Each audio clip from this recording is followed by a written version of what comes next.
Hi guys, Aaron here. Today I want to bring you a quick review on my S-Works Epic.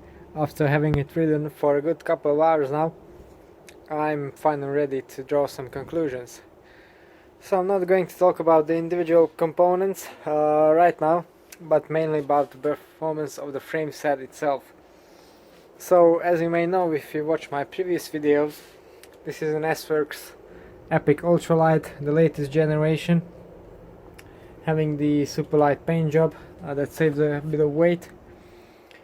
And I have to say I've ridden some older cross-country bikes in the past, so 3-4 years ago, and those were all extremely twitchy machines with not very good suspension and not very confidence inspiring handling.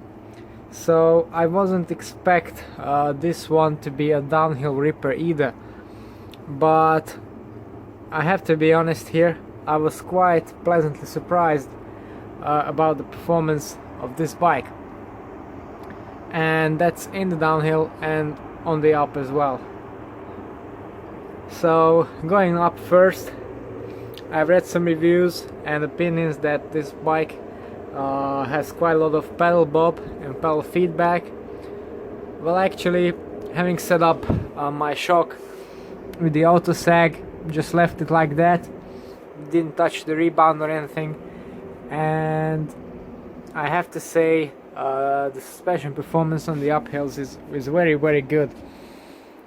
Some people say that, well, it's never going to be as good as a hardtail. Well, I agree with that because it's better, particularly when going over very steep climbs with some technical features like rocks, roots, loose little stones that can kick out your rear wheel when you try to apply power. With this one, the rear end is just glued to the ground and it reacts very well. It makes it easier to climb over those parts of the trail. Of course, the elephant in the room when talking about this frame set is the brain suspension, and it comes from the factory set up in the firmest setting, as you can see here. And many people were complaining that it's very easy to feel when the brain actually kicks in and locks things out or off, and it's quite disturbing. Well, I have to say I started riding it in firmest setting, and I never really touched that because I was very satisfied with how it works. And yeah, definitely you can feel that little clunk when it shuts off the old circuit, but in my mind it's not very disturbing, and even more so it's quite reassuring, you know. And you can feel it immediately as you start to put some pressure on the pedals, that the bike just resists moving and bobbing, and it works very well.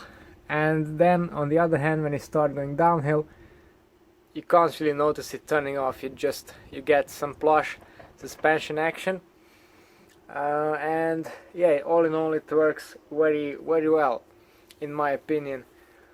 Of course, I can't really talk about long-term reliability yet, but hopefully that's been fixed by now as well. So yeah, that's I think the suspension covered. You can see I've ridden some pretty rough trails, although no big jumps or anything, but I have to say this bike can jump pretty well. I still haven't used full travel, well, at least I don't think I have, so I can't even say that this bike would blow through its travel very easily. It's not too linear, so I'm very happy with that. And same can be said for the fork. It's not the specialized brain version, which I regret now a bit, because people said that it's quite clunky, but after having ridden the rear, I really just think I should have gotten that one.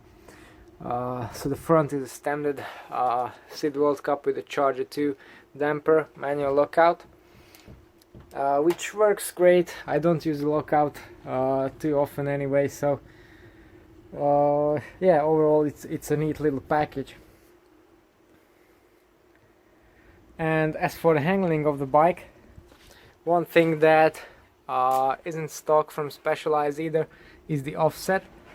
Now this fork has a standard offset of 51mm, I think.